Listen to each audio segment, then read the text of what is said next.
Allô? Allô? Il faut me dire si vous m'entendez dans le Allô? chat, s'il vous plaît. Allô? Oui, on t'entend. Je t'entends. Eh Mais ben, nous, on n'est pas... bonsoir. Bienvenue à cette première soirée PowerPoint. Non, j'ai oublié de le dire, ce qu'il faut, on m'avait dit de le dire. Évidemment, couscous les smoulos, bien sûr, bien évidemment. Tout à fait, Yes. couscous les smoulos, qui sera la trademark de ce stream. Ce sera probablement le seul stream, mais c'est pas grave, c'est comme ça, c'est les aléas du direct, c'est la vie. Donc ce soir, ma frange, c'est un bordel, je suis désolée. Donc ce soir, je suis avec Lox, Bonsoir. Sacha Salut. et Clem. Yo. Yo. Pour une soirée PowerPoint. Donc si vous savez pas ce que c'est qu'une soirée PowerPoint, c'est très simple. En fait, on a fait des PowerPoint dégueux et on va vous les présenter sur des sujets très très variables. J'ai eu un aperçu en direct des premiers sujets. C'est incroyable. Ce qui va se passer ce soir, c'est incroyable. À la fin des présentations, vous pourrez décider quelle était votre présentation favorite et la personne qui aura gagné, parce qu'ici on n'est pas dans la compète, hein, mais quand même c'est moi qui vais gagner. La personne qui aura gagné aura le droit de choisir le sujet, le domaine général de la prochaine soirée PowerPoint. Oh, Voilà. Ça va bien le chat? Ça va bien ce soir. Et là c'est gênant parce que j'attends des réponses que je n'aurai pas. Non, que les liveurs répondent pour Oui, le de chat. fou leur délire. Est-ce que vous entendez bien mes potes également? Il y a Citron qui dit qu'on entend plus nous que toi, je crois. C'est pas grave parce que moi j'ai moins de choses à dire que les autres. Ok, Bon. et ben parfait. Alors qu'est-ce qu'on fait pour qui commence? Comment ça se passe? Je vais lancer un dé sur un site et tu te dis, chacun dit un chiffre. Non, c'est de la merde. Est-ce que quelqu'un a envie de commencer? Je pense que Lox a envie de commencer. Lox a envie de commencer? Alors c'est Lox qui va commencer. C'est Lox qui a commencé. Alors Lox, tout de suite en direct, s'il te plaît, ton PowerPoint. En direct, c'est parti. Je lance le direct. Alors, faut juste me dire quand est-ce qu'on le voit et quand est-ce qu'on le voit pas. Est-ce que c'est en pause? Est-ce que c'est en marge? Je ne sais pas. Attention, il s'affiche, c'est magnifique. Lox, C'est magnifique. tu es parti. Alors, voilà, mon PowerPoint, il s'intitule « Pourquoi la bande à Picsou remake de 2017, c'est trop bien ». Entre parenthèses, si je vous jure, partez pas tout de suite, il va y avoir de la bonne cam. Le remake de la bande à Picsou, qu'est-ce que c'est, d'où ça vient? Évidemment, comme son nom l'indique, c'est un remake de la vieille série de la bande à Picsou qui date des années 90, que j'ai jamais vu, donc je pourrais pas dire si c'est mieux ou pas. Mais voilà, ça date de 2017, ça fait pouf et c'est diffusé sur Disney XD. C'est réalisé par Mathieu Berg et Francisco Angones. Mathieu Berg, il a bossé sur Wonder Over Yonder, qui est une série très cool, et Men at Work, que je sais pas si c'est bien, donc je laisse les gens, s'ils l'ont vu, en parler. Et Francisco Angones, il a bossé sur Teen Titans et la série de 2006 de Batman, qui est particulière au niveau du style, on va dire. Je garantis du coup une présentation PowerPoint absolument sans spoiler. Ce sera spoiler free, ce sera gluten free, ce sera duty free, ce sera to be free. Partir un jour. J'espère que vous êtes parés. Il y aura peut-être une petite session spoil à la toute fin, mais ce sera prévenu, vous inquiétez pas. Je me baserai sur un minimum de spoil. Qu'est-ce que c'est que l'histoire, du coup, dans la nouvelle série de la bande à Picsou de 2017? L'histoire, c'est Donald et ses neveux Riri, Fifi et Loulou. Vous les connaissez, vous les adorez, vous les aimez, évidemment, qui doivent aller chez leur oncle Picsou parce que Donald, il est pauvre et il y a un souci, c'est que Donald et Picsou, ils se peuvent plus se blairer. Regardez-les comme ils ont des sourcils froncés. Leurs sourcils sont très froncés, ils se détestent. Et personne ne sait pourquoi. Personne. Du coup, ils sont là. Ils vont vivre chez leur oncle qu'ils ne connaissent pas. Et voilà, ils galèrent. Un des autres plots de la série, du coup, ça va être aussi de découvrir ce qui est advenu de la maman des neveux que vous pouvez voir ici. Parce que cette maman, elle a disparu. On ne sait pas comment. Est-ce qu'elle est morte? Est-ce qu'elle a été enlevée? Est-ce qu'elle a perdu la mémoire? Est-ce qu'elle a été tuée peut-être? On ne sait pas. C'est un autre mystère. Donc nous en avons donc deux autres Mystère très mystérieux. Car ce qu'il faut préciser, c'est que Della Duck, c'est un personnage qui, dans la genèse des BD Picsou, n'est pas, n'apparaît pas. Elle a envoyé ses fils chez Donald parce qu'ils ont fait exploser un pétard sous le siège de leur père et elle les a jamais récupérés. Ça fait 60 ans qu'ils squattent chez leur oncle et elle, on l'a jamais vue. Alors, petite mise en contexte tout de même, malgré tout, avant que je vous explique pourquoi c'est trop bien.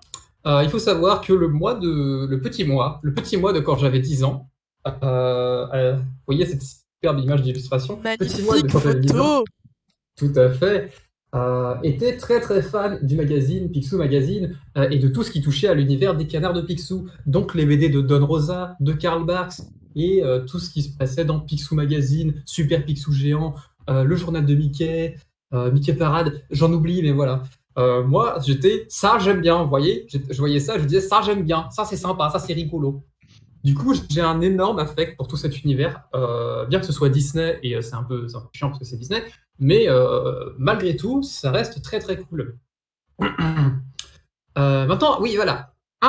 Premier point, pourquoi la série, elle est trop bien selon moi. On va faire un petit jeu. Alors ici, vous avez Riri, Fifi et Loulou de l'ancienne série. Vous allez fermer les yeux pendant 5 secondes. 1, 2, 3, 4, 5. Vous les rouvrez. Ah bah c'est compliqué, dites donc, de deviner qui que c'est qui que c'est Riri, qui que c'est Fifi, hein. C'est un peu compliqué. On va faire le même jeu avec la nouvelle série. Oh bah tiens, c'est marrant, c'est quand même vachement plus facile de se retrouver. Est-ce que ce serait peut-être parce que les neveux ont enfin une personnalité? Mais oui, tout à fait. Les neveux ont une personnalité dans cette série. Et ça, c'est merveilleux. Ils ont travaillé les personnages. Ça fait 60 ans qu'ils existent. C'est la première fois qu'ils ont un semblant de personnalité distincte et que c'est plus des casteurs juniors interchangeables. Complètement fou, ce mec. Et ça fait trop plaisir. Pardon, il y a eu mon alerte de sub qui s'est déclenchée. Merci pour ton sub. Et ça fait super plaisir, enfin. Ah, scrogneux. Donc voilà un diagramme sur le taux de personnalité des neveux sur une échelle tout à fait legit qui est basée sur ma propre appréciation et que de toute façon je fais ce que je veux sur mon PowerPoint. Vous pouvez voir la nouvelle série qui est à 100% et l'ancienne série qui est à 5% parce que c'est moi que je fais les stats, j'aime bien les stats. Magnifique graphique. Tout à fait. Je vous laisse la caméra encore un petit peu. Voilà, il est bien, il est beau. On passe à la suite. Revenons à nos canards. Ce qu'il faut savoir aussi, c'est que un truc très très bien qu'ils ont mis dans cette série, c'est que les personnages, ils ont des arcs de personnages. Du coup, oui, je sais. Nous avons par exemple le fidèle Richard de son surnom Riri, toujours jeune scout, toujours prêt à tout pour aider son prochain, très intelligent, mais aussi très peureux et très timide. C'est celui qui ressemble le plus à la version de Riri, Fifi et Loulou qui l'ancienne version de Riri, Fifi et Loulou. Nous avons également le vaillant Firmin, dénommé Fifi, toujours prêt à partir à la castagne, toujours prêt à partir à l'aventure, un peu concon, on va pas se mentir. C'est peut-être celui qui a le moins de neurones des trois frères, mais voilà. Il est quand même assez sympathique. Et nous avons mon personnage préféré, un de mes personnages préférés, le fumiste Loulou. Parce que ce Loulou-là, c'est un fumiste de ouf. Il veut devenir riche, mais il a la flemme. Du coup, il ne travaille pas, il essaie de voler de l'argent, de voler de l'argent avec des combines. Et c'est un plaisir d'avoir un personnage comme ça qui a un gros contraste avec Picsou. Nous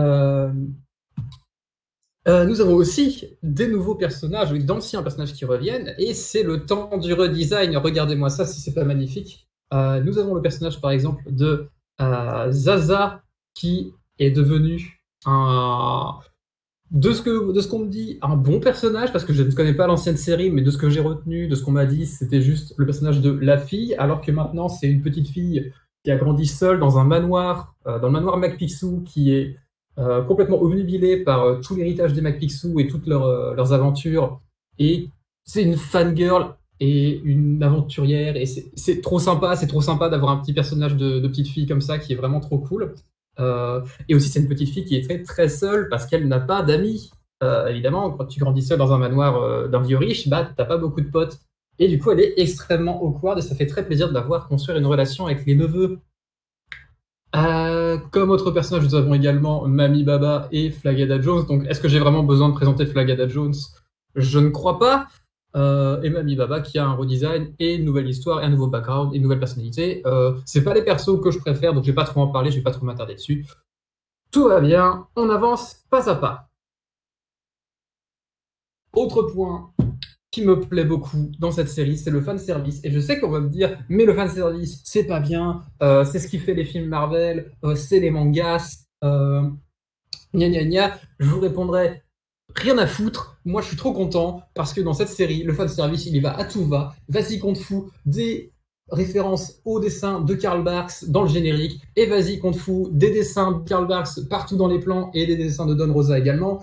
Vas-y qu'on te fout des refs à la jeunesse de Picsou, qui est genre une de mes BD préférées de tout l'univers, parce que go, hein, let's go. Vas-y qu'on te fout des références à Mister Mask. Mister Mask, c'est une vraie série qui existait chez nous dans notre monde, qui raconte l'histoire d'un super-héros en violet qui combat les méchants, nanana. Et du coup, dans cette série, qu'est-ce qu'on fait? Eh ben, on va le foutre, Mister Mask. Sauf que là, c'est un vrai personnage. Et en plus, c'est un vrai personnage, mais il y a quand même eu une série dans l'univers de cette série qui a été annulée comme la nôtre au bout de 2-3 saisons. Et du coup, c'est très méta, c'est très rigolo. Et on remet aussi, vas-y, on va foutre Goldie, le premier amour de Picsou, le seul amour de Picsou, on va la foutre là, sauf qu'au lieu d'être une chanteuse de cabaret, bah, ça va être une voleuse qui s'est foutue sur la gueule avec Picsou pendant des dizaines d'années. Et vas-y, qu'on va te foutre Gripsou, on va lui refaire un nouveau design, et puis on va dire, oh bah tiens, en fait, c'est pas vraiment un mec super malin, il est con comme un pied. J'ai jamais vu un personnage aussi con que lui, et c'est incroyable. Il me fait mourir de rire. Je peux pas expliquer à quel point c'est drôle, mais dites-vous que niveau stupidité, il est à un point où c'est canonique, c'est arrivé dans la série. Il a joué à pile ou face avec une pièce truquée et il a parié sur le côté qui n'était pas sur la pièce. C'est pour vous donner une idée à quel point il y a un niveau. On retrouve aussi d'autres persos, des VD comme Pop Pop, qui est un personnage ultra obscur que plus grand monde connaît. Ils ont refoutu Gontran Bonheur dans une nouvelle version, ils ont foutu Géotrouve-Tout dans une nouvelle version, qui est un gros connard, soit dit en passant, mais c'est pas grave, on s'en fout. C'est toujours drôle d'avoir un perso comme ça. Où s'arrêteront-ils? Où s'arrêteront-ils? Attendez. Parce que là, il faut que je vous explique.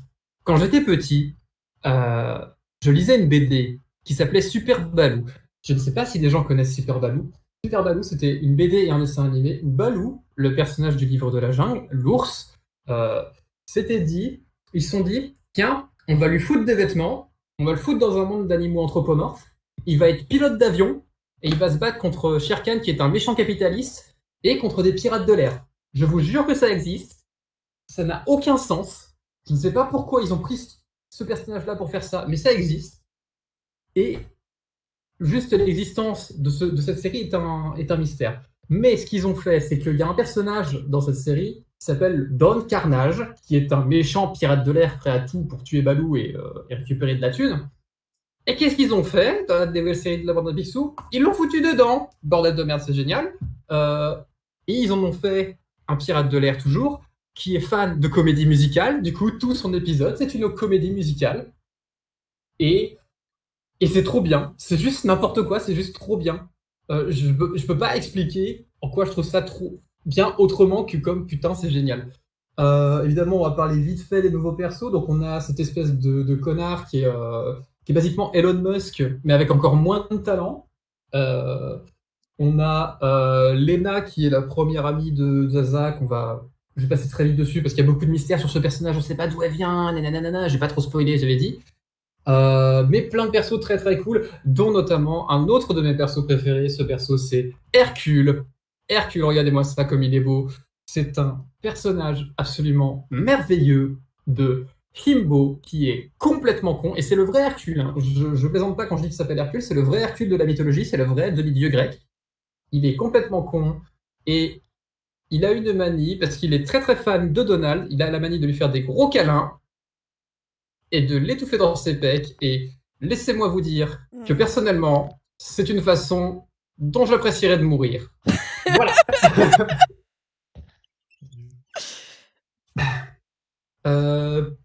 Petit mot sur le doublage américain. Alors, je ne l'ai pas vu en VO, la série.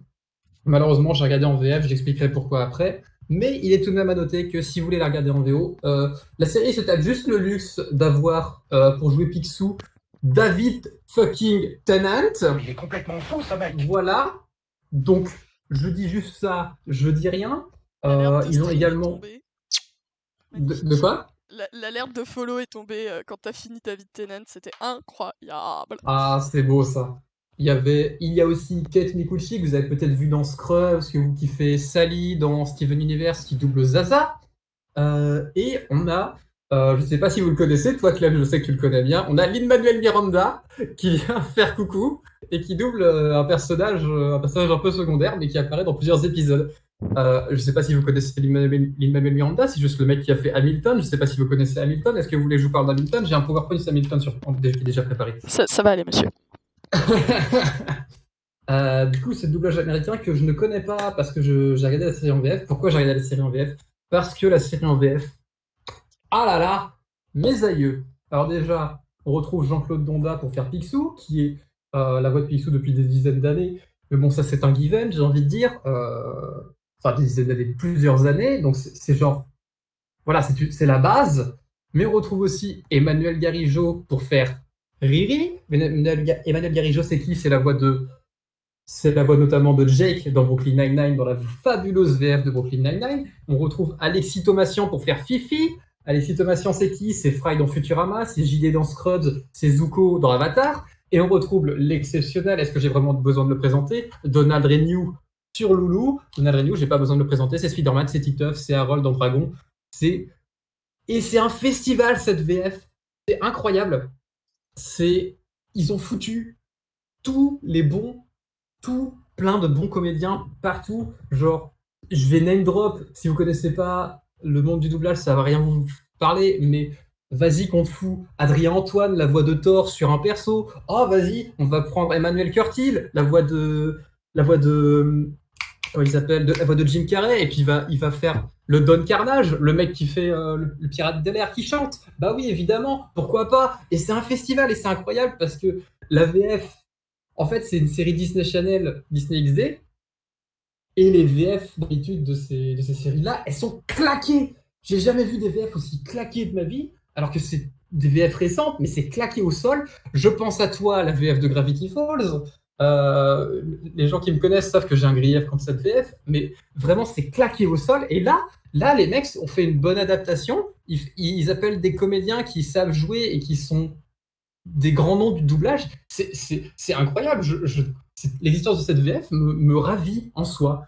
Voilà. Qu'est-ce que je pourrais ajouter d'autre avant de passer dans la partie peut-être spoiler? Déjà, c'est drôle. Déjà, c'est très drôle. Il y a des petits arcs de personnages qui se déroulent sur toute une saison pour chaque perso. La première saison, c'est Fifi qui va essayer d'en apprendre plus sur la disparition de leur mère. La deuxième, c'est Loulou avec un autre arc, etc. Et c'est très très chouette qu'ils aient réussi à faire un truc comme ça. C'est pas une série que je considérerais au même niveau, par exemple, qu'un Avatar. C'est pas aussi bien écrit qu'un Avatar. C'est pas aussi important que Steven Universe. C'est pas aussi comment dire, bien écrit et mystérieux que Gravity Falls. C'est même pas aussi bien animé ou ça révolutionne pas l'animation comme ont pu le faire plein d'autres séries. Mais en fait, j'aime beaucoup parce que, je sais pas, c'est ultra rafraîchissant. Ça me fait retomber en enfance. Si vous connaissez les canards Disney, ça fait extrêmement plaisir de tous les retrouver, de retrouver tous les personnages. Il y a plein de caméos dont j'ai pas parlé. Et c'est juste trop bien pour moi c'est pas prise de tête, tu te poses devant un épisode, tu te marres un petit peu, t'as un petit peu de moments feels de temps à autre, et voilà, c'est une série sympa. Et Monsieur Fox, voilà, oui. on me fait signe dans l'oreillette que ça fait bien 15 minutes. Il Ouais, va falloir y aller. bah, je vais passer du coup très vite fait sur la partie spoiler. Donc je vais parler d'un perso qui apparaît à la fin de la première saison, qui a un rôle plus prédominant dans la deuxième. Et comme j'ai pas vu la troisième, je suppose que le personnage est encore là, mais je peux pas dire. Donc si vous voulez y aller en mode full surprise, vous pouvez y aller jusqu'à ce que je passe sur ce panneau-là. Sinon, si vous en battez les couilles, on va parler du personnage de Della Duck. Della Duck, c'est qui? C'est la mère des triplés qui a disparu qui revient à la fin de la première saison, enfin qui réapparaît à la fin de la première saison. Et en gros, elle s'est retrouvée coincée à un endroit pendant 10 ans après la naissance de ses enfants, après les avoir pondus. Elle les a jamais vus, elle sait pas à quoi ils ressemblent, et du coup, pendant 10 ans, elle va essayer de revenir sur Terre pour essayer de savoir, enfin de les retrouver, quoi, de retrouver sa famille. Et c'est un personnage que j'aime vraiment extrêmement fort parce que elle fait preuve d'un optimisme, d'une détermination que je trouve incroyable. Je la trouve adorable. Elle est super chouette à suivre. Elle a peur de rien. Elle a passé 10 ans dans un environnement hostile à se foutre sur la gueule contre des monstres et des saloperies. Et malgré tout, elle n'a jamais perdu espoir. Et quand elle arrive à rentrer, parce que spoiler, elle arrive à rentrer, elle retrouve ses enfants enfin, il se passe ce qui devrait se passer, c'est que ses enfants la connaissent pas et du coup, ils sont contents de la revoir, mais ils la connaissent pas en fait. Et c'est abordé par la série. Je trouve ça très chouette que ce soit abordé le fait que elle a pas vu ses enfants grandir. Elle les verra. Elle arrive 10 ans après et voilà, elle doit construire des liens avec eux. Elle doit devenir elle veut devenir une mère pour eux. Elle l'est pas comme ça d'un coup. Et je trouve ça très chouette que ce soit abordé par la série. Et c'est un personnage que j'aime énormément. Et sans du spoiler. Et est-ce qu'il y a eu d'autres trucs après C'est fini. Voilà, c'est bon, j'ai fini. Du coup, si vous voulez jeter un œil à cette série, c'est dispo sur Disney+, si vous l'avez. Sinon, vous pouvez le trouver de manière très légale sur plein d'autres sites. Voilà. Super. Bah merci. Merci Xol pour. Merci Xol Eh ben, de rien. Moi, ça me fait plaisir. pour tout cet amour que tu diffuses. Ça fait du bien, ça fait plaisir. Yeah. Bravo. Est-ce que le chat a des questions sur cette présentation? Exprimez-vous vite parce que ça va m'énerver. Mhm. Mhm. Georges Géliard, merci pour l'intégralité de ton œuvre. Bah, de Merci rien. pour l'intégralité de ton œuvre. Alors en vrac, des petites réactions. On dit peut-on tout dire? On dit censure car je t'ai rappelé que ta présentation devait faire 15 minutes. Oh oui, bon, ça va. Voilà. Faites gaffe, hein, mes mots d'eau sont au top. À tout moment, ça part en ban. Je pense à Citron. C'était trop court. C'était bien, mais ton son est vraiment fait par rapport aux autres. Je sais pas si on parle de moi ou si on parle de toi. Ah, oui, mais moi, mais je sais pas quoi faire de plus là, les gars. Dans OBS, tu peux pas monter le son. Alors, je vais relire le chat parce que du coup, j'ai pas pu avoir. Tout à fait. Toi, tu vas relire le chat et. Je vais poser quelques questions. Je réponds à quelques questions. Bruit de foule en délire, les cours en ligne, trop bien, nanana. Monte ton son. Bah oui, mais les gars, je n'y arrive pas. Je ne sais pas comment faire. L'Ox en 3D dans mes oreilles. Elle apparaît dans l'arbre généalogique. Oui, Della apparaît dans l'arbre généalogique, mais c'est vraiment tout ce qu'on a d'elle en fait. Pour ainsi que Donald baise. Je ne sais pas. Je ne sais pas, donc je vais parler très très fort, voilà, hein, comme ça vous m'entendrez. J'espère que c'est mieux. C'est surfait les personnalités. Ok, alors déjà merci parce qu'on est 20 sur ce live, c'est incroyable. Voilà, comme je le disais au début du stream, MV en sueur face à la concu. On est là, on n'est pas prêt de s'arrêter. Continuez à donner pour le ZFE. Excusez-moi. Je vous rappelle que mon prochain stream sera sur mes donation goals du Z-Event alors que je ne suis pas invité. Vraiment, ça va être génial. Voilà, n'hésitez pas à me mentionner Azerator. Streameuse. Alors non, juste Loulou ne s'appelle Loulou, son vrai prénom c'est Louis effectivement, mais je trouvais ça plus drôle, le fumiste Loulou. On enchaîne ? Je veux bien passer en seconde, ça vous va? Allez, on passe sur Clem. Alors, vas-y, je me remets. Hop, sur le stream. Il faut que tu nous streames ta présentation. Ok, partager ton écran. Vous pouvez admirer nos magnifiques PP Discord. La mienne, je trouve. Excusez-moi, pourquoi Étincelle a été nommé modérateur de ma chaîne Non, il est pas modo, il a Twitch Prime et du coup il a sa petite... non. Est-ce que ça peut... de couronne, c'est Prime Gaming. Enfin, Twitch Prime. Oula. Qu'est-ce qui se passe? D'où je suis furie, Marie. Ah si, clairement. Is it working? Attends. Ah non, putain, le titre. Allez, c'est bien là. C'est pas mal. Le chat, vous voyez, ça se passe. cette ref à Evangelion, je pense que je connais. Il va falloir nous dire si vous voyez correctement le stream. Gna gna, magnifique typo, ça a déjà l'air incroyable. Ok, et bien on est parti, on écoute donc Clem sur son sujet. Ok, donc mon sujet de thèse pour ce soir, c'est une figure complexe de la révolte, la Catgirl. Je passe le titre de l'épisode 1. Pour commencer, du coup, faut savoir que au Japon, les Catgirls s'appellent Nekomimi, donc littéralement traduit oreille de chat, qui est un sous-groupe de la famille des oreilles animaux, qui sont les Kemonomimi. Alors, très rapidement, on va remonter à ce qui est considéré comme étant le premier film d'animation japonaise commercialisé, du moins. L'histoire du concierge de Mikuzo Imokawa, publié du coup en 1917. Et très vite, on voit qu'à cette même période, dans la culture nippone, vont un peu fleurir partout nos chères Catgirls. Alors du coup, d'abord dans la littérature jeunesse, il va y avoir Kenji Miyazawa qui dans plusieurs de ses nouvelles va en mettre en fait. Ces fictions sont surtout axées sur le positionnement de l'homme face à la nature en fait. Et on suppose que c'est pour ça qu'il aura mis des oreilles de chat. La première œuvre qu'il fait avec une Catgirl, c'est Le 4 du mois de Narcisse. Donc c'est la petite fille qu'on voit sur la couverture, sauf qu'elle a un châle qui cache ses oreilles majestueuses. Quelle couverture. Et sa nouvelle qui sera la plus populaire sera adaptée en 1985 du coup, Night on Galactic Railway par Gizaburo Sugii. Donc voilà. On voit déjà un certain ancrage de la Catgirl dans la cause environnementale. Ensuite, un anime qui brille par le fait qu'il n'a pas été publié, Osama no Shippo de Mitsuyo Seo. Alors, Mitsuyo Seo, c'est quelqu'un qui n'a pas fait beaucoup d'animés, mais qui était extrêmement militant. Il était très engagé auprès du Parti communiste japonais et aussi des mouvements anti-guerre. Et on suppose en fait que le film n'a pas été publié pour des raisons d'engagement, vu qu'il aurait été considéré comme étant trop pro-révolutionnaire en fait.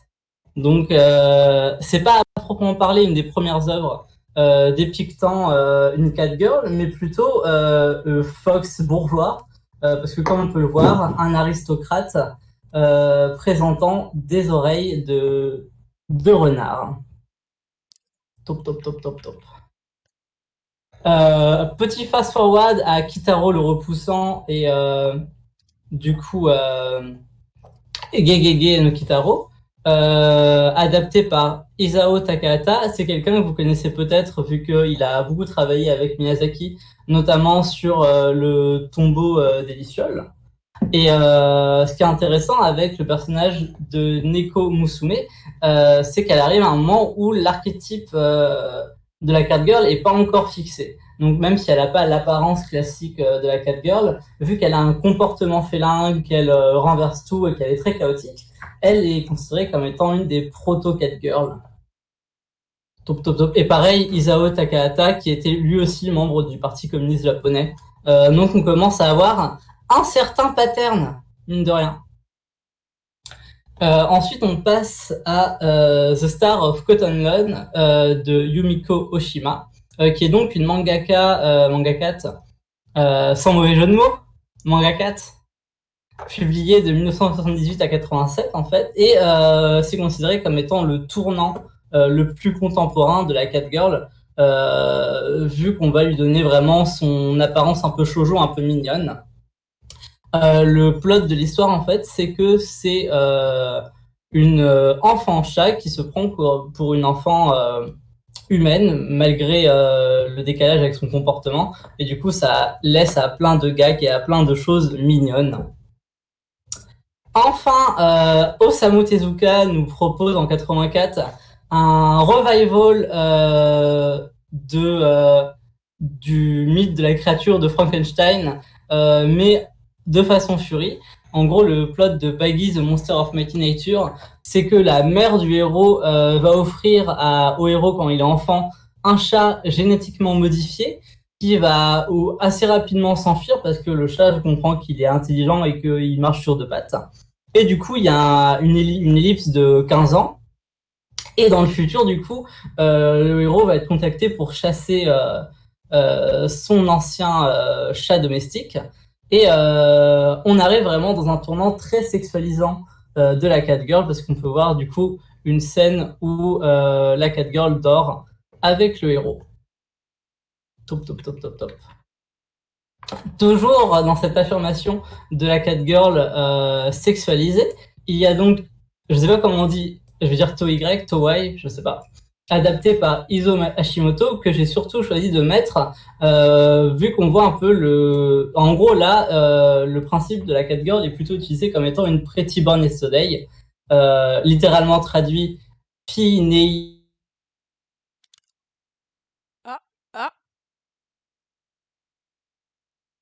Ah, on est en train de te perdre. Que se passe-t-il? Clem, on ne t'entend plus? Allô?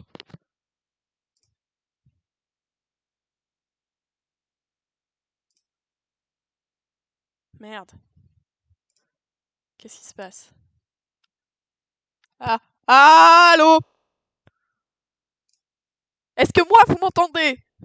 On va faire revenir Clem, ne vous en faites pas. Est-ce que moi, vous m'entendez?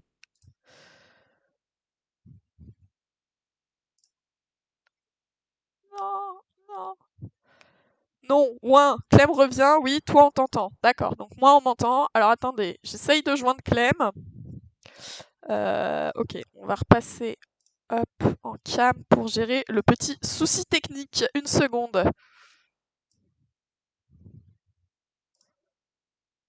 Allô? Voilà. Ah, voilà, ça y est, ça y est. Est-ce que vous Tu m'entendez? pas, Marie? On t'entendait plus en fait, Clem, et on n'a pas compris ce qui se passait. On est en train de récupérer Clem. Ne vous en faites pas. Est-ce que tu peux repasser sur ta présentation? Oui. Est-ce que vous m'avez là, c'est bon? On attend que le chat s'exprime, mais moi je t'entends et je t'entendais plus dans le Discord. Donc, Ok.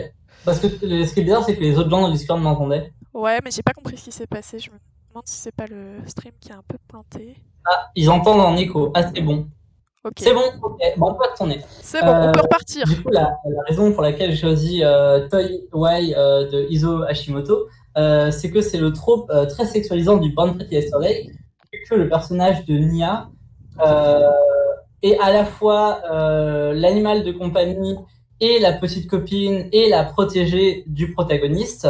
Et en gros, elle passe sa vie dans l'appart et elle s'habille comme le protagoniste. Et du coup, c'est un peu chelou parce que c'est à la fois son animal de compagnie et sa copine. Et du coup, on sent que on quitte le milieu communiste pour entrer vers le côté sexualisant de plus en plus. Du coup, j'ai voulu les compiler un peu pour pas trop vous estimer. Outlanders de Joji Manabe et Dominion de Mazume Shiro. Du coup, on a du coup 3 Catgirls qui sont beaucoup plus inscrites dans le côté guerrière rebelle.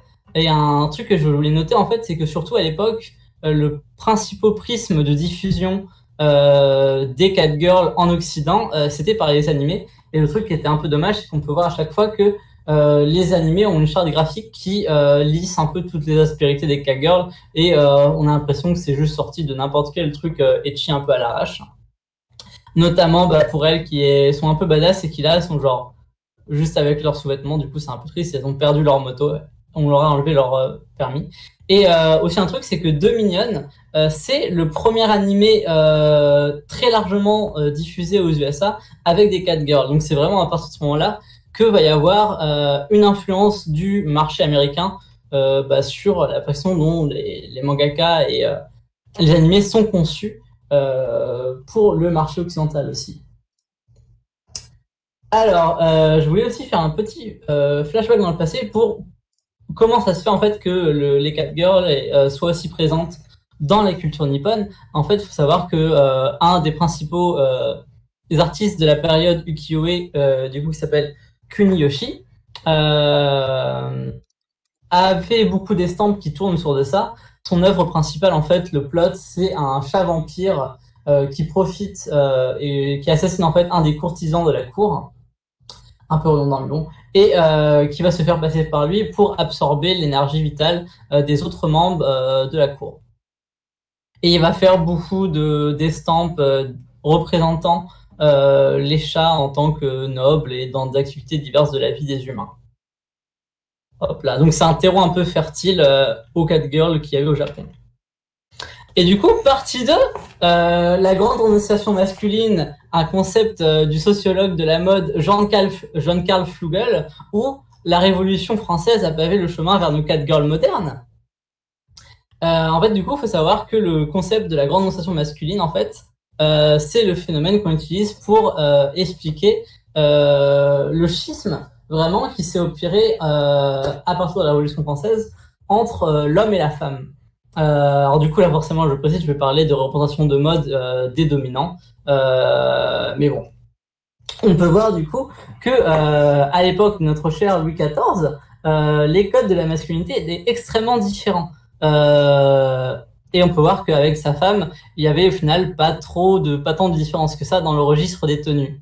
Et on peut noter aussi, d'ailleurs, ces très beaux talons, et je tiens à dire au passage que les talons hauts, et en fait, ça vient de Turquie, et c'était utilisé par les cavaliers archers turcs, en fait, pour tenir sur leurs étriers. Et au tout début, en fait, quand c'est arrivé en Occident, c'était un élément de la gamme purement masculine, et assez rapidement, ça a glissé vers le féminin, mais voilà. Et en fait, du coup, ce qui se passe avec la Révolution française, c'est que toute une partie, que tous nos citoyens, ou plutôt une partie de nos citoyens, vont gagner le droit de vote.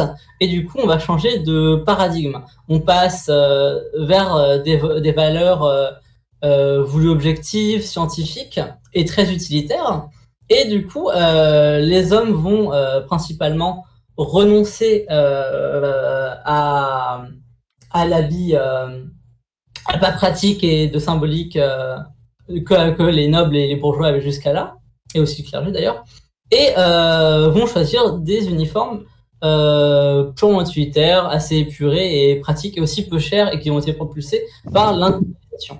Dans notre temps, en fait, les femmes, elles voudraient bien aussi accéder à ces droits sociaux, mais en fait, elles ont pas le droit. Donc, elles se trouvent à la fois coincées dans une catégorie qui va considérer la catégorie de la sentimentalité, et en plus c'était une catégorie des apparences qui va être de plus en plus dévaluée. Du coup, c'est un peu double peine pour la gente féminine.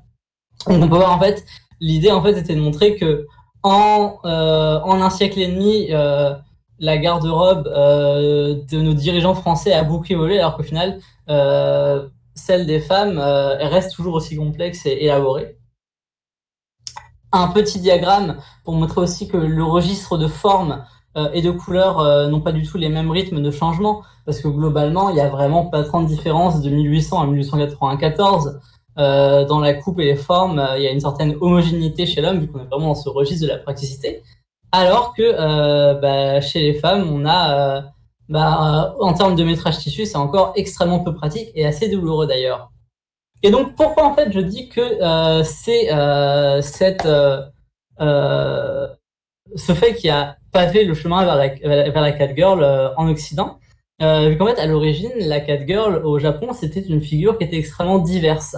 Finalement, à partir du moment où elle a été diffusée en Occident, notamment en Amérique, par le prisme de notre société sexiste, en fait, on a eu des retours et on a influencé nous-mêmes les catgirls que le Japon allait produire en fait.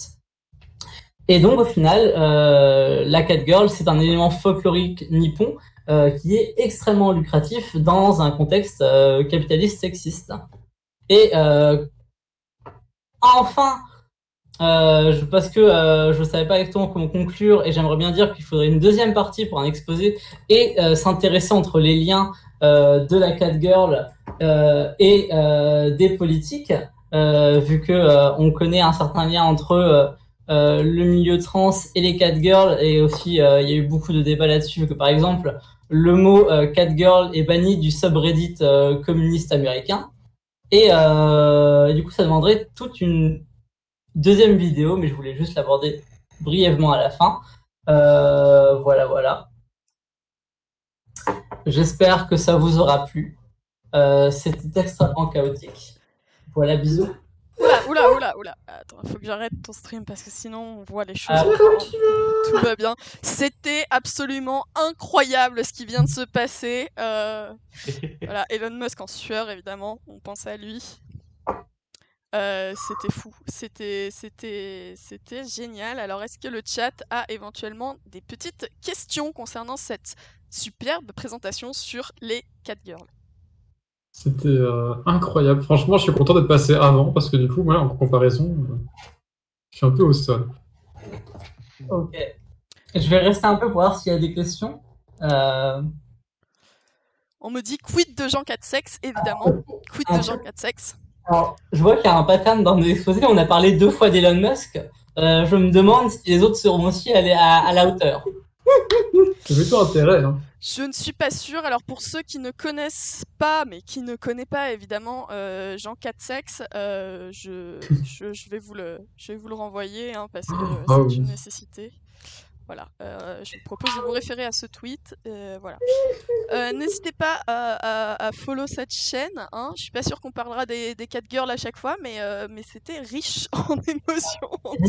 N'hésitez pas à follow mon Twitter, je le mets sur le chat. Tout à fait. D'ailleurs, n'hésitez pas à follow les Twitter de tout le monde ici. Écoutez, vous êtes 21, c'est bien simple. On veut 200 subs pour demain. Voilà. Vous partagez à gauche, à droite. Alors, Étincelle qui dit quid des catboys. Et bien justement, c'est un truc que je voulais dire, c'est qu'en effet, il y a eu quelques catboys, mais déjà il y a eu moins de catboys que de boy dog. Et aussi, du coup, il y avait aussi un truc, c'est qu'il y a l'adage bien connu et très éclairant de la femme est un chat et l'homme est un chien. Voilà. Alors moi j'ai juste une question pour le chat, s'il y a des gens qui sont un peu imaginatifs, proposez une traduction française de catgirl et éventuellement de boy dogs également. Moi je suis sur Minou quelque chose, je me cherche. Voilà. Sacha, est-ce qu'on passe à la suite? Ouais. Moi, Ouais. Ouais, attends. Ouais. Alors, Clem, tu peux couper ton stream. ouais, Clem, tu peux couper ton stream.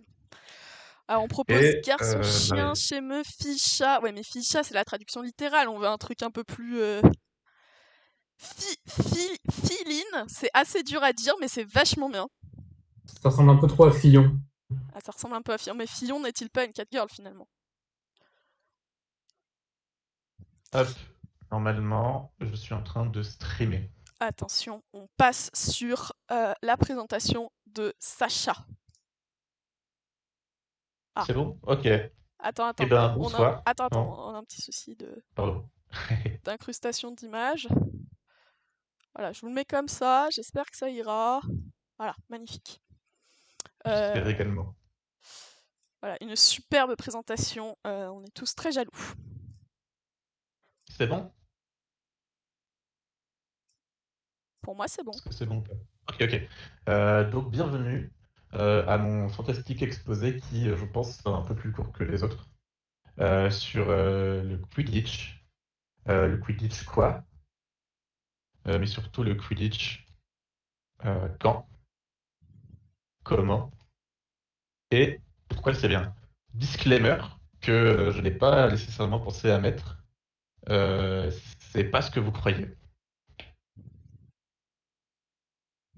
Donc on va d'abord se pencher sur le quand. On va pas se pencher sur entre les années 90, une obscure meuf qui va s'avérer être une putain de perf, écrit un bouquin un peu mal écrit, mais qui a fait vibrer beaucoup de gens. On va plutôt s'intéresser à ce qui se passe en 2005, précisément au Middlebury College, dans le Vermont. C'est aux États-Unis, au cas où. En fait, c'est un mec qui s'appelle Alex BNP. Il y a aussi un autre gars qui s'appelait Alexander Menchen, mais il n'a pas de photo. Trouvable facilement sur Google. qui a tout simplement s'est dit, il avait un pote, donc Sander et une autre pote, dont l'histoire a oublié le nom. Et il s'est dit, bon, je veux faire du sport avec mes potes, ou en tout cas une activité dans cette université américaine qui propose des clubs, comme toutes les universités américaines du monde. Et ben, mais je peux pas faire du sport avec ma pote qui a une meuf. Donc comment on fait? Eh ben, on va créer notre propre sport. Voilà. Euh, Peut-être que c'est une légende, mais peut-être pas. Et j'ai mal fait mon animation, car je passe maintenant aux règles. Oui, tout simplement. Comment vous faites pour le vif d'or et autres bizarreries? Donc, le premier truc auquel on pense, quand on pense Quidditch, on pense balai. Genre, mais comment? C'est-à-dire quoi? Vous courez avec un balai entre les jambes? Eh bien, pas exactement, Cécile. En fait, on court avec un tube en plastique entre les jambes. Et on appelle ça un balai. Voilà, alors en fait, vous vous dites, mais c'est naze. Et je vous répondrai, ta gueule, mais aussi, c'est tout simplement une façon de garder un handicap. Que dans d'autres sports moins bien, comme par exemple le football, on n'utilise pas ses mains. Ou au rugby, on peut passer que en arrière. Ou dans d'autres sports, au basket, il faut dribbler. Voilà, c'est des exemples que je donne. Et bah au Quidditch, tu peux faire ce que tu veux, mais il faut toujours avoir ça entre tes jambes. Un tube en PVC entre tes jambes, qui sert de handicap et de balai donc. Maintenant, on va passer à une des 5, si on compte large, balles du Quidditch, qui s'appelle le Swaffle. Le Swaffle, il est utilisé par les poursuiveurs et les poursuiveuses, parce qu'on va voir plus tard que autant de poursuiveurs que des poursuiveuses, et par le gardien ou la gardienne. C'est en fait une balle de volley légèrement dégonflée pour la préhension. Et elle sert à marquer dans les anneaux, qui sont des anneaux un peu comme des sucettes, mais avec des anneaux de gymnastique au bout. Ou des panneaux stationnés, interdits stationnés, on dirait un peu. Bref, et en tout cas, on doit tirer le Swaffle à travers un de ces anneaux, un des adversaires. Et ça vaut 10 points à chaque fois. 10 points et pas un seul, parce que c'est plus rigolo. Et donc ce Swaffle, il est utilisé par les poursuiveurs et les poursuiveuses qui sont au nombre de 3. Et qui ont un bandeau jaune, un bandeau blanc, pardon, je sais pas les couleurs, pour les différencier des autres. Ces poursuiveurs et ces poursuiveuses sont souvent menés par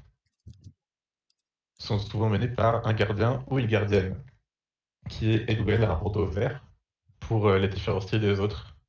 À part ça, un gardien ou poursuiveuse, c'est un peu la même chose en vrai. C'est une espèce de goal volant qui peut aller un peu partout sur le terrain. Ensuite, on a les cognards. Là aussi, vous vous demandez, mais comment ils font, Jamie? Attendez, Ducan, je vous explique. Donc, les cognards sont utilisés par les batteurs et les batteuses. Et ils sont au nombre de 3. C'est des balles de dodgeball, aussi un peu dégonflées. Une balle de dodgeball, ça ressemble à un ballon classique en vrai, genre juste un ballon de balle au prisonnier, typiquement. Le dodgeball, de toute façon, c'est la balle au prisonnier fait sport. Voilà, il y en a 3 sur le terrain. Ce qui fait qu'en fait, comme il y a 2 batteurs ou batteuses par équipe, et bah, il y a toujours une équipe qui en a 2 de plus, enfin qui en a un plus que l'autre. Ce qui crée un déséquilibre, ce qui est intéressant, parce que du coup, l'autre il va toujours chercher à reprendre le contrôle des connards. Ils sont donc utilisés par les batteurs et les batteuses, qui sont pas du tout représentés par moi avec une moustache, qui sont au nombre de 2 par équipe. Mais là, je vous ai pas expliqué comment on utilise ces cognards. En fait, c'est assez simple, Jamie. Il faut balancer ce cognard sur les adversaires. Ça les élimine temporairement jusqu'à ce qu'ils aient retouché un des anneaux qui sont dans leur défense. Enfin, on a le vif dehors. Et là, vous vous demandez encore, mais comment ils font? Ils sont vraiment trop forts. En fait, il faut distinguer deux choses. D'une part, il y a le porteur ou la porteuse de vif d'or, qui est une personne qui porte une tenue souvent jaune avec un short, souvent avec un scratch, pour y accrocher le vif d'or proprement dit, qui est une balle de tennis dans une chaussette, où oui, ça ressemble à une couille, mais il vaut 30 points. Donc même si ça ressemble à une couille, on l'attrape. Et il met fin au match. C'est important. Celui-ci entre en jeu seulement à la 17e minute de jeu. Pourquoi? Eh bien parce que le game design. Déjà, vous aurez remarqué, ça vaut 30 points et pas 150 comme dans une fiction pourrie que je ne nommerai pas. Mais en plus, si on l'attrape tôt, sur un coup de malchance, parce que le porteuse du vif d'or est pas doué, et ben ça fausse complètement le jeu et c'est frustrant. Donc le fait qu'il entre à la 17e minute de jeu permet de réduire le déséquilibre terrifiant qu'il induit. Ce vif d'or, seuls les attrapeurs et les attrapeuses peuvent interagir avec, et il y en a un ou une par équipe. Voilà, c'était ça pour les règles. En gros, oui, les attrapeurs-attrapeuses entrent 1 minute après le vif d'or. Pourquoi c'est bien? Déjà parce qu'il y a une règle qui s'appelle la règle du genre. Vous voyez tous ces gens que j'ai nommés précédemment, les postes, c'est-à-dire deux batteurs, un gardien, un peu poursuiveuse, un attrapeur et une attrapeuse. Eh bien, en fait, tous ces gens sont soumis à la règle du genre qui implique que pas plus de 4 personnes du même genre peuvent être présents par équipe sur le terrain. Quand on dit genre, on entend par là notre définition habituelle du genre par les gens qui utilisent Twitter, c'est-à-dire le genre autodéterminé. Tout simplement, j'arrive, je dis je suis une meuf, j'ai pas à montrer une carte d'identité ou quoi que ce soit quand je m'inscris au tournoi. Rien que ça, c'est fantastique et ça implique aussi les gens qui sont sous le spectre non binaire. C'est un point assez important et crucial qui fait que il y a des gens qui augmentent l'horizon des gens qui viennent au Quidditch. Déjà qu'il y a un peu plus que des gens un peu plus vastes que juste des sportifs du judo de base parce que ça s'appelle le Quidditch. Voilà. Je voulais aussi parler vite fait des mèmes parce que on fait des mèmes très rigolos, moi je trouve. Après, c'est forcément des mèmes un peu spécifiques, mais je vous ai fait un petit florilège des trucs qu'on a fait quand il y a eu le Covid qui a tout annulé. Avec un bonus d'un que j'aime beaucoup, si il veut bien apparaître. Putain, là, ta mère, voilà. C'est sur une équipe qui arrête pas de faire deuxième. C'est drôle. Riez, SVP. Je terminerai par un petit point sur la commu. Parce que, comme je disais précédemment, il y a vraiment des gens de tous bords qui jouent au Quidditch. Il y a des gens qui sont des ultra sportifs, ultra compétitifs. Mais il y a des gens random, des gens qui n'ont jamais fait trop de sport avant, des gens qui aiment bien le sport, mais c'est pas leur d'aller à fond. Et tous ces gens forment une catégorie bizarre de nerds qui ont un intérêt vachement spécifique sur un sport vachement spécifique dont plein de gens n'ont jamais entendu parler de leur vie. C'est la fin de mon TED Talk qui était un peu court. J'espère que ça vous a plu. Vous pouvez faire une simple recherche Google du style quidditch.fr pour vous informer plus si jamais ça vous intéresse. C'était absolument incroyable, Sacha. Est-ce que tu distribues des flyers pour s'inscrire à la Fédé française de Quidditch en fin de live, s'il te plaît? Comme en fait je peux pas distribuer des vrais flyers parce qu'on n'est pas dans la vraie vie, Tout à fait, puis c'est pas je trouve Covid ça friendly. compliqué. Désolé. En tout cas, rapprochez-vous de Sacha si vous voulez vous inscrire à la Fédé de Quidditch de votre département. Voilà, je sais pas combien il y a de Fédé de Quidditch en France. Il y en a une, la Fédération de Quidditch français. Et ben voilà, si vous voulez vous inscrire auprès de la Fédération du Quidditch français, voilà, inscrivez-vous. Est-ce que je réponds à des questions que je vois dans Tout le à chat? fait, on va demander s'il y a des questions dans le chat. Je t'invite à les Il y a une fantastique question de Vas-y. Flat Eden Society. Est-ce qu'il y a une limite de temps si personne réussit à attraper le vif d'or? Très bonne question. Non. Ça peut dépendre du tournoi, mais en général, non. Par contre, le vif d'or, plus ça va, plus il est handicapé, en fait. Enfin, handicapé par des handicaps dans les règles. C'est-à-dire que, par exemple, ses déplacements sont restreints à certaines zones dans le terrain, puis carrément, il a le droit qu'à un seul bras, puis carrément, il peut plus se déplacer qu'autour d'un petit périmètre très restreint. Question de Eleonore. Est-ce que le vif d'or, porteur du vif d'or fait partie d'une troisième équipe? Alors, c'est un arbitre, en gros. C'est-à-dire... vraiment, il fait partie de la type des arbitres, au même titre que l'arbitre principal ou les arbitres de but. Mais, je te vois, Marie, danser pendant que je parle. Je t'écoute avec attention. Tu vibes en m'écoutant. Non, mais et souvent, il faut faire partie d'une autre équipe parce qu'on n'est pas assez de joueurs et de joueuses pour vraiment avoir des gens qui font que arbitrer sans jouer. Mais voilà. En tout cas, il fait pas partie d'une des deux équipes qui jouent, ça c'est clair. Ok. Ok, des réactions de la part de nos deux autres confrères concernant cette présentation? Ah, les transitions. Les Les transitions. transitions. Les transitions, très clairement les transitions. Clairement. Ouais, je me transition. suis donné. J'ai pas satisfait de tout parce que j'ai pas très bien tout fait, mais voilà. Bah, franchement, le comic sans plus les transitions, c'était un peu le. Donc on va passer sur ma présentation à moi, Oui. si vous en êtes d'accord. Non. Non? Je la fais pas? Vas-y. Si, J'annule? vas-y. Non, vas-y. Oh, je vois ce que c'est, ça a l'air trop bien.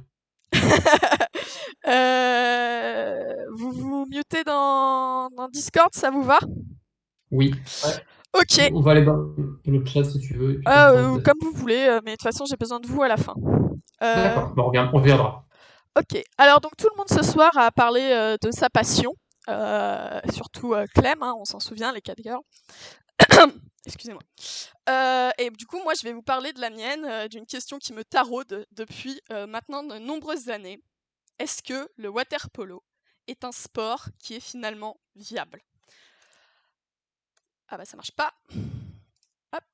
Si. Donc, je vous ai fait un petit sommaire de ma présentation. Donc, nous aborderons les questions d'abord de qu'est-ce que le water polo, pour ensuite parler des premières tentatives d'adaptation aquatique du water polo et enfin finir sur quelques éléments de réponse et des solutions qu'on peut apporter à cette problématique, le water polo, un sport finalement viable. Alors, d'abord, le water polo, qu'est-ce que c'est? Donc, partie que j'ai intitulée de tout temps le water polo. Donc le water polo, c'est un dérivé du polo. Le polo, qu'est-ce que c'est? Eh bien, écoutez, c'est très simple, je vais vous en lire la description Wikipédia et vous n'allez rien faire. Le polo est un sport... Alors, excusez-moi. Le polo est un sport d'équipe équestre mettant aux prises 2 équipes de 4 joueurs. Les joueurs attelés sur leur monture marquent des points par la conduite d'une balle ou en plastique ou en bois blanc, dans le but de l'équipe adverse, à l'aide d'un maillet à long manche. Le sport traditionnel de polo se joue sur un large terrain à gazon, mesurant 300 mètres de long. Bon, ça c'est de la merde parce que nous, ce qui nous intéresse, c'est le water polo, donc c'est forcément aquatique. On note quand même que le polo est d'abord né dans les steppes d'Asie centrale il y a 2500 ans, que c'était un sport très très noble qui a été pourri par ces connards d'anglais qui ont tout récupéré. Voilà, je vous invite également à regarder ici la tenue que portent les joueurs de water polo. Qui est un petit polo qui n'a rien à voir avec les polos Ralph Lauren. Donc non, le joueur de water polo n'est pas forcément de droite, contrairement à ce qu'on pourrait croire. Je vous ai fait une petite illustration de ce qui est un nécessaire et ce qui est requis pour jouer au polo. Tout d'abord un cheval, donc j'ai trouvé ce cheval magnifique, très fier représentant de la race équine. Également un maillet qui est un peu plus grand que ça, et puis bah là vous voyez une petite partie de polo, comment ça se déroule. Alors, il y a une volonté d'adapter le water polo et donc de faire du polo un sport aquatique, et c'est de la merde, comme je l'ai marqué, une atteinte à la beauté du sport, le wannabe water polo. Donc j'ai une opinion tranchée et j'ose l'affirmer, le water polo c'est avant tout, tel qu'on le connaît à l'heure actuelle, du caca. Pourquoi? Parce que si vous vous souvenez bien des prérequis que j'ai mentionnés en début de présentation, il faut un putain de cheval et un putain de maillet. Et là, il est où le cheval, hein? On voit pas le cheval, on voit pas de maillet, c'est de la merde, c'est un outrage fait au sport, et lui, c'est un gros con. Je le connais pas, mais je le déteste. On va maintenant parler des premières tentatives d'adaptation aquatique et du premier écueil finalement qu'ont rencontré les gens qui ont voulu adapter le polo à sa version aquatique, la réticence de la race équine. Voilà. Pourquoi? Parce que le cheval est un animal de merde qui fait extrêmement peu d'efforts, qui ne possède, comme vous pouvez le voir, aucune branchie, aucune nageoire, qui n'a pas de flotteur intégré et qui en plus se paye le luxe d'en avoir absolument rien à foutre de savoir nager ou non. Et ça, c'est vraiment un affront qu'on fait au sport si noble qu'est le polo à la balle. Voilà. Alors, j'ai quelques pistes d'amélioration sur ce que pourrait être éventuellement un water polo qui n'inclurait pas de cheval. Cependant, je vous rappelle quand même que l'un des prérequis, c'est le cheval. Il va falloir qu'on trouve une solution qui est un peu différente de celle-ci. Bref, c'est compliqué de jouer au water polo avec ces connards de canassons. De plus, il y a aussi des limites au niveau de la balle. Pourquoi? Parce que comme vous le voyez, la balle ne possède pas non plus de branchies. D'ailleurs, la balle se paye le luxe d'être dépourvue de tout système respiratoire, ce qui fait qu'elle est absolument pas adaptée au milieu aquatique. Donc merci la balle, super. En plus, vous voyez que celle-là, elle n'est pas conforme parce qu'elle n'est pas du tout en bois blanc, comme je l'ai dit au début. Et puis surtout, elle est beaucoup trop lisse pour le cheval qui ne peut pas l'attraper. Alors vous allez me dire, oui, mais c'est plutôt jockey d'attraper la balle, etc. Je n'en ai rien à foutre. Il y a des parties de polo, ça s'est vu, où le cheval a réussi à attraper la balle en plein air et à marquer contre son camp. Je ne sais pas comment on joue au polo. Il Mais est bon. complètement fou, ce mec. J'ai adoré l'alerte de sub, merci à toi. Voilà, en plus, j'en ai profité pour vous montrer une petite illustration d'un connard de cheval qui sait nager, mais qui n'en a rien à foutre de faire du water polo. Il est Super, complètement fou, ce merci mec. les gars. Cependant, et on va passer à ma dernière partie, puisque ma présentation était finalement assez courte au regard de celle des autres. Cependant, on a fait une présentation sur le Quidditch, on a fait une présentation sur les Catgirls, et on a fait une présentation sur la bande à Picsou. Et comme au titre du fait qu'on joue bien au Quidditch, où c'est quand même, excusez-moi, mais des gens qui courent avec des bâtons entre les jambes et qui essayent d'attraper un machin en forme de couille, comme Sacha l'a si bien expliqué, moi, j'avais envie d'apporter un vrai élément de réponse, essentiel, à la nécessité de pouvoir faire du water polo dans les règles originales du polo et en respectant les traditions. Donc, je vous ai proposé 3 solutions sur cette question du water polo. Alors, premièrement, la solution dite de Darwin, une solution évolutionniste qui consisterait à attendre que le cheval, quand on les fout à la flotte au bout d'un certain temps, finisse par développer des petites branchies. Éventuellement, comme vous le voyez ici, une petite queue optionnelle qui lui permettrait de mieux naviguer dans les eaux, écoutez, salées ou non, en tout cas adaptées au water polo.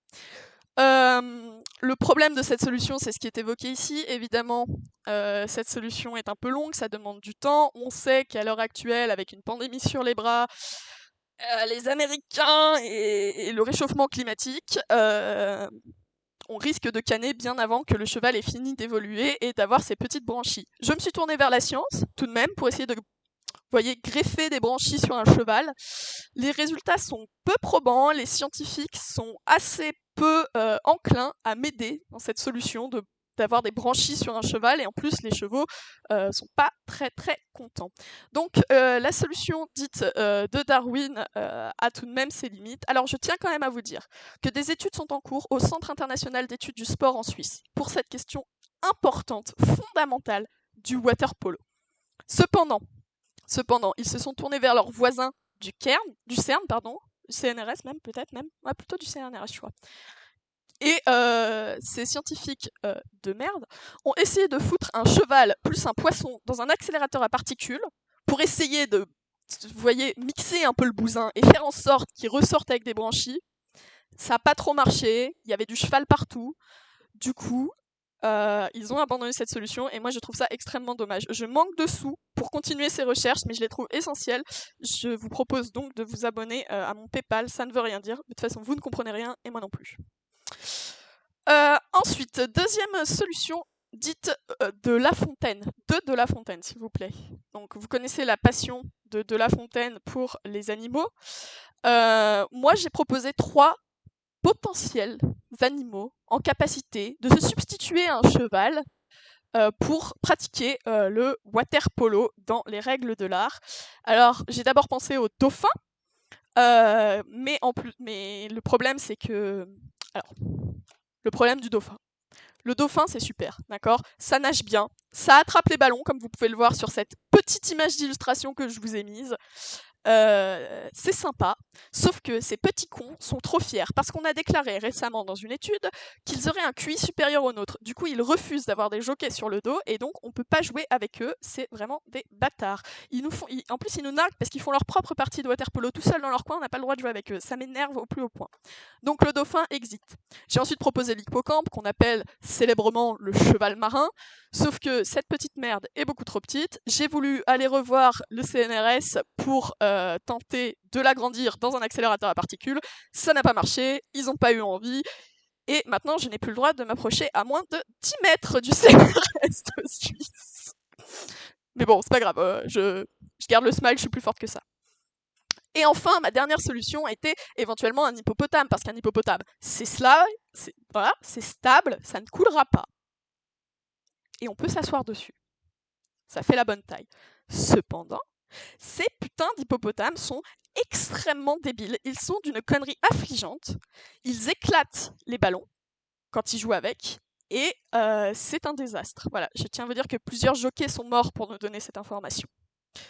Enfin, la solution que je trouve personnellement la plus viable, c'est la solution dite de Michelin. Alors on en a deux. Soit on décide d'abandonner complètement le côté vivant du cheval et on joue avec des bouées en nageant, avec un jockey qui doit donc nager avec ses pieds tout en frappant la balle avec son maillet. Ce qui est assez complexe, mais qui est possible.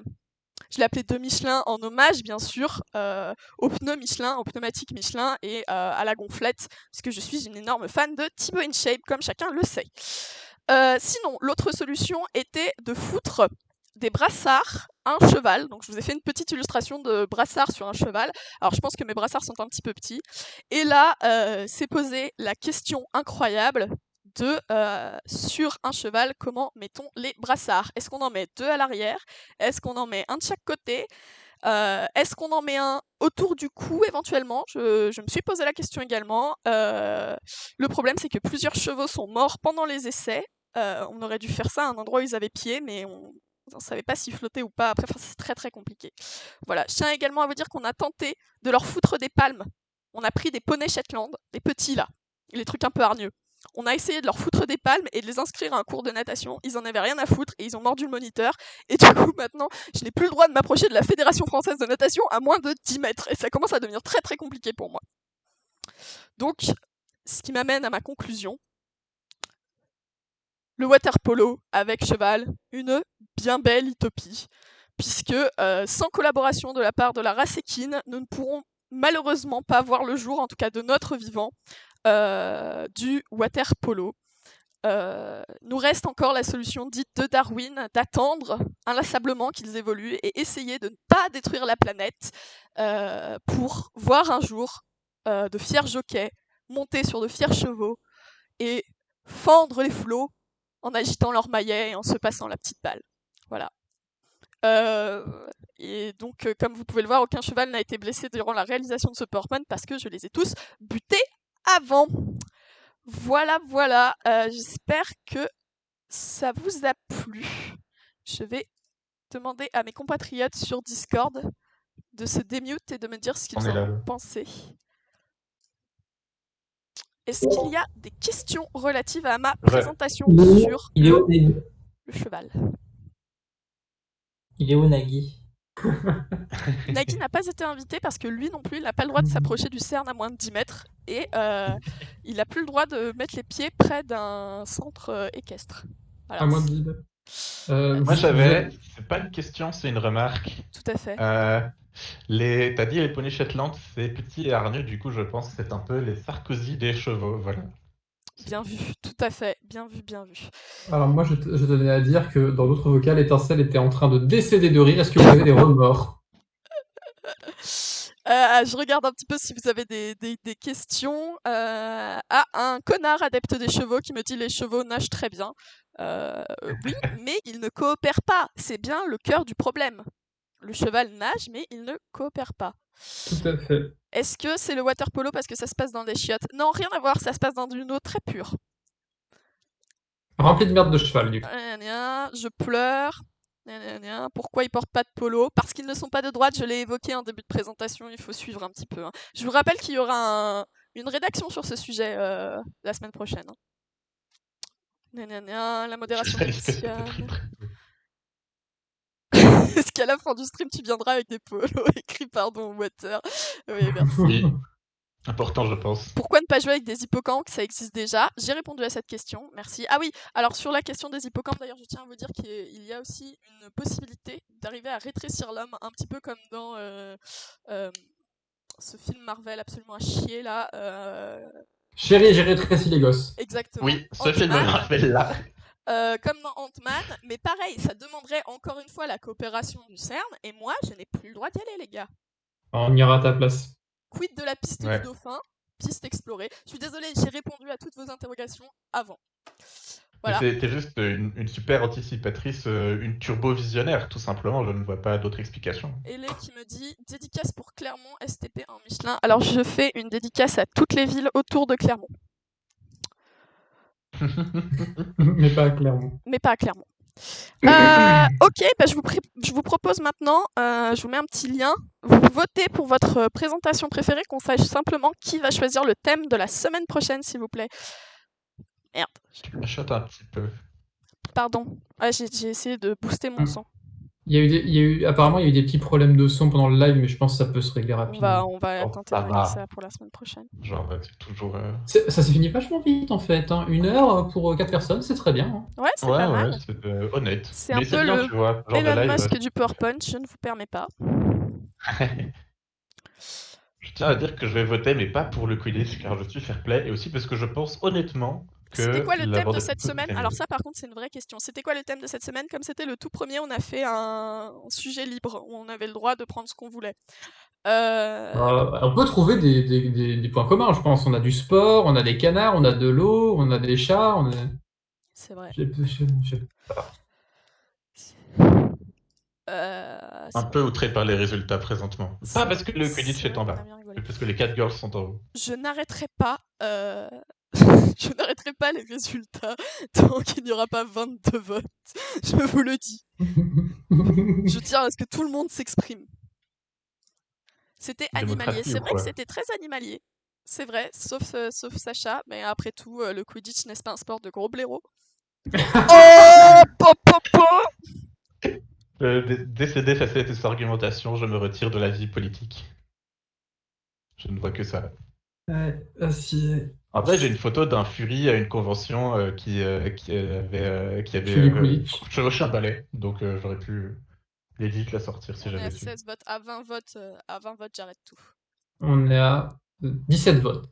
Yes. En fait, le chat, la prochaine fois, on va faire sur le thème que la personne qui a gagné va choisir, mais la prochaine fois, j'aimerais que ce soit vous qui réussissiez à choisir le thème global. Mais du coup, il faut qu'on trouve un moyen de faire, parce que sinon, ça veut dire que moi, je vous propose plusieurs thèmes. Enfin, c'est un peu plus compliqué, parce que du coup, ça veut dire que moi, je suis quand même parti pris dedans, etc. D'ailleurs, je crois... voir si les gens ont des choses à proposer, Tout à et fait. si dans le doute ils en ont pas, tu proposes des thèmes. Genre t'as des thèmes en backup. C'est vrai que c'est pas bête. On a combien de votes là? On est à 19 votes. Allez, il nous manque une personne et on clôture les votes. Faites un effort. Tout le monde a voté ici. Bah moi je vote pas, je suis l'organisatrice de la soirée, c'est un peu... Prendre un mot au hasard dans le dictionnaire, ouais, ça peut être pas mal. Faites tous un PowerPoint sur moi. Non, parce qu'on va pas transformer cette chaîne en SimCity. Hein, on va se calmer tout de suite. SimCity. Je tiens à remercier 3 personnes qui ont voté pour la bande de Picsou. Ouais, vraiment des frères à mes yeux. Moi, je peux pas. De toute façon, moi, je peux pas voter. Allez, qu'une personne se dévoue pour voter, là. On va pas y passer la vie des rats. Non, mais en vrai, un vote de plus, ça change rien. Peu importe où il Ouais, va. c'est le water polo qui a gagné globalement. C'est le water polo qui a gagné? Ouais, il a 9 votes là. Ah, trop cool. Bien, donc en vrai, c'est vrai que... Alors déjà, mon discours d'investiture à la Maison Blanche, déjà je suis ravie que vous vous sentiez aussi concerné par la question du water polo, vraiment, ça me touche énormément, que vous aussi, vous trouviez qu'il y a une injustice au niveau de ce sport. Et commencez pas à me parler du water polo tel qu'il est pratiqué aujourd'hui en discipline olympique, je ne veux pas en entendre parler. Ok, donc si c'est moi qui ai gagné, je vais pouvoir choisir le thème de la prochaine session. Alors attends. C'est qui est un juste retour des choses après tout. Oui. Je tiens alerter Marie sur le fait que le peuple français a beaucoup voté aussi pour le programme Catgirl. C'est vrai. C'est vrai. Et je voudrais savoir si je peux avoir une position de première ministre dans votre gouvernement. Eh bien non, car c'est un stream Twitch et que nous sommes en dictature ici. Désolée madame. Un poste de modo. Oh waouh, retournement de situation, les Catgirls viennent d'être à égalité avec le water polo. Close the poll! Stop the counting! Stop the count. Qu'est-ce qu'on fait Ah, les 4 girls qui passent devant. Les 4 girls sont passés devant, ça fait de la propagande sur d'autres serveurs, je suis sûr. Ouais, grave. Qu'est-ce qu'on fait? On se met sur un nombre de votes. Putain, Moi, je propose un bipartisme et un accord. Ok, alors je suis d'accord là-dessus. Propose un thème, j'en propose un, et le chat vote. Ah. Ok. C'est quoi le tien que tu veux proposer? Bah, je te dis pas. Ah, d'accord. Ouais, moi j'aurais bien voulu une consultation. Ok. Parce que, est-ce que ça va super beau si on se met d'accord sur un thème et c'est le programme de 2 candidats? Alors moi, je comptais partir sur la répartie. Voilà, un thème très très large. Moi, je voulais faire un truc en mode la politique, mais en mode très large. Donc ça peut être genre les conflits géopolitiques, par exemple dans Riverdale. Ou ça va être n'importe quoi, genre. Eh bah, tu sais quoi? On n'a même pas besoin de faire un stropole, puisqu'en fait, je trouve que ce sujet est très bien. Donc, écoutez le chat. Le sujet de la prochaine soirée PowerPoint sera la politique. Voilà, c'est un thème global et les gens pourront adapter leur sujet comme ils veulent faire. Voilà. Est-ce que ça vous a plu? Est-ce qu'on s'est pas bien fendu la poire? Franchement, de ouf. Moi, oui. Vous, oui? C'était sympa à présenter? Ouais, un peu stressant. Finalement, t'avais raison. Le stress est présent un peu. Mais franchement, ça va. C'était cool. Si Sacha et moi, on a réussi à donner envie à des gens, soit de regarder la bande à Vixou, soit de faire du Quidditch, moi, ça me va. Ouais, franchement, s'il y a une demi-personne qui est vaguement tentée par l'idée de faire du Quidditch, pour moi, c'est gagné, quoi. Je fais un dab. Ok. Le chat dit que c'était bien, ça a manqué de ban. Enfin, d'accord, bon, j'ai des trolls, hein, excusez-moi. Tu veux bien, Oui. tu peux peut-être ban le troll qui a dit ça. La poire est fendue, gna gna gna. Je reste 7. Ok.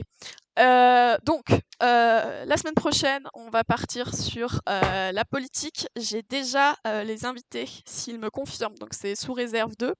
A priori, il y aura Cordelia, il y aura mon pote Rémi et il y aura ma pote Rose qui fait de la musique. Donc vous avez d'ailleurs entendu des extraits musicaux en début de live, s'ils sont d'accord, hein, évidemment, pour participer. Voilà. Merci à tous d'avoir été là. 22 personnes, on a eu des pics à 25 je crois, et franchement, on est 22 en fin de live.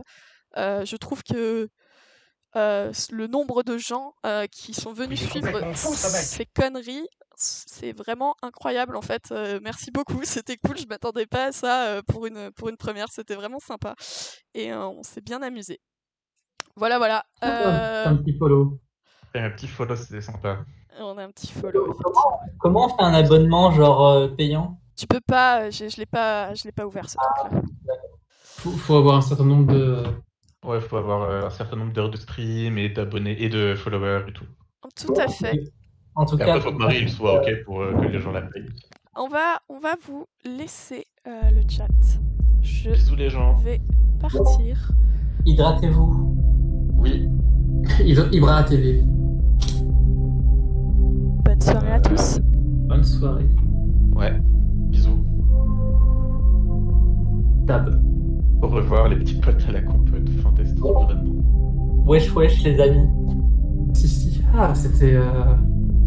Ce fut intense. On reste sur le panel principal ou on reste un petit peu entre nous pour faire un débrief? Je sais pas, je crois que Marie est partie voir Alex pour lui discuter un peu. Peut-être, ouais. Moi j'ai un peu mal à la tête, j'étais giga stressé. Ah ouais, Ouais. Moi, un peu, à un moment, un peu pendant que je le faisais, quand je me rendais compte que. Ouais, mais c'est pas On vous entend encore sur le stream, bande de blaireaux! Oups.